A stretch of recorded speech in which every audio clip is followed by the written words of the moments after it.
Ito na nga po mga kababayan, no?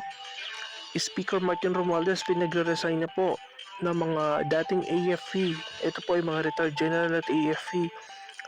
Kina-question po nila, no, ang paglobo po ng utang ng ating bansa na pumalo na po ng 15.589 trillion at ang ginawang aproba, ang ginawa pong pag-aproba ni Speaker Martin Romualdez sa pambansang pondo ng ating bansa.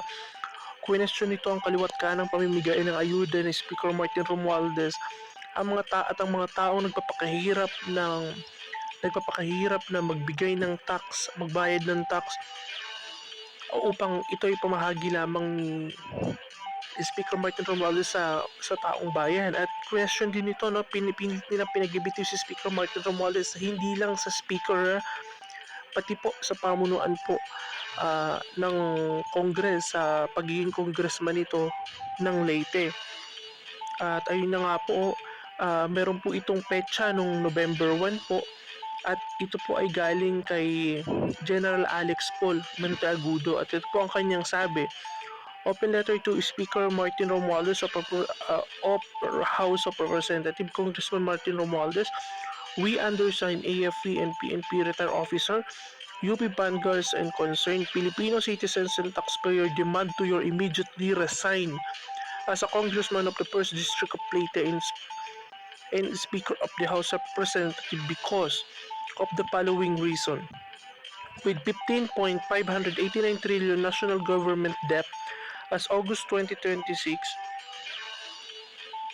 you do not care at all in the Philippines government. You would become bankrupt sooner or later because you have recommended a 6.352 trillion budget for 2025 against a 2025 project supportable national government, national revenue.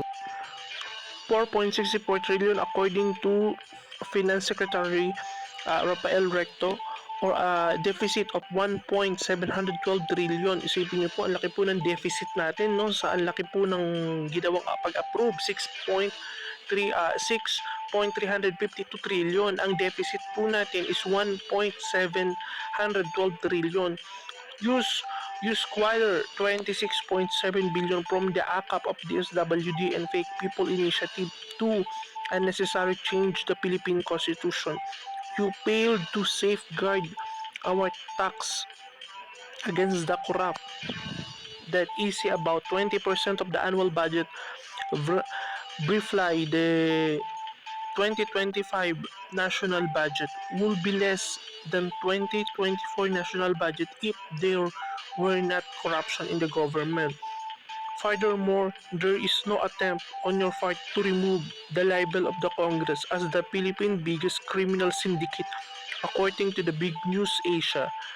Aside from the report of the million of trillion-dollar donation your Harvard University, there are reports of you allege the buying spree here and abroad, including 20% ownership of EEI costing 1.12 billion.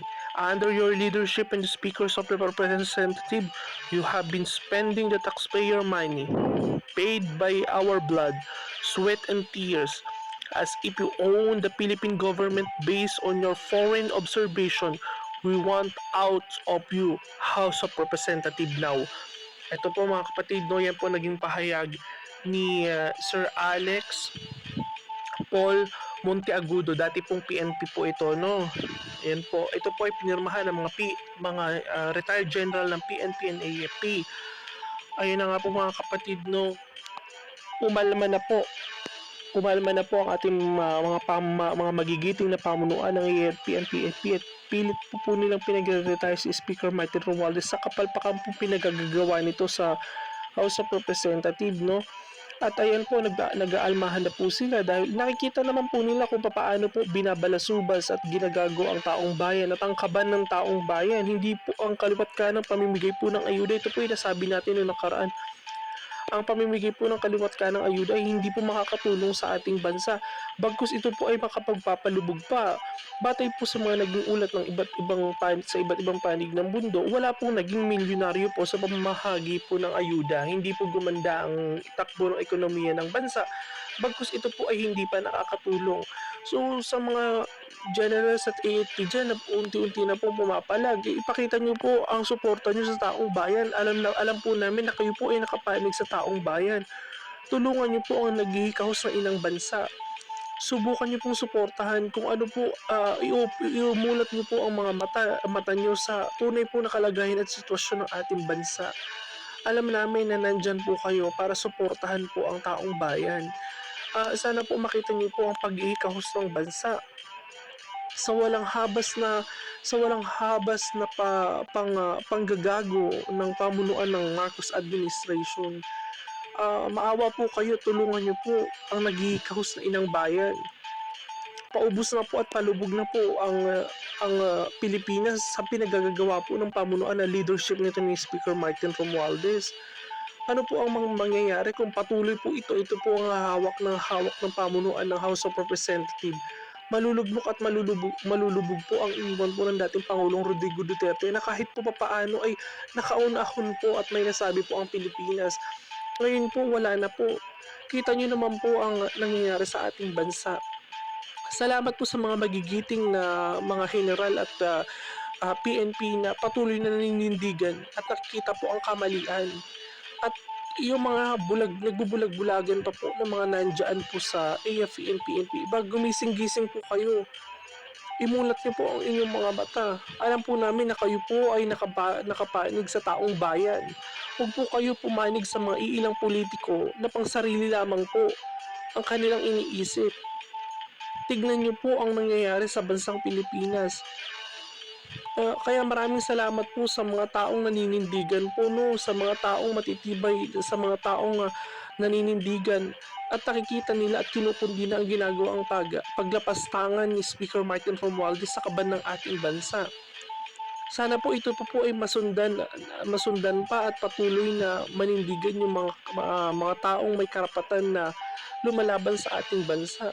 Kayo po mga kapatid, ano po ang masasabi niyo sa naging pahayag po ni Sir Alex Monteagudo na pinirmahan po ng mga general at mga retired general at AMP ng ating bansa? Mag-comment lang po kayo dyan sa ating comment section. Maraming salamat po.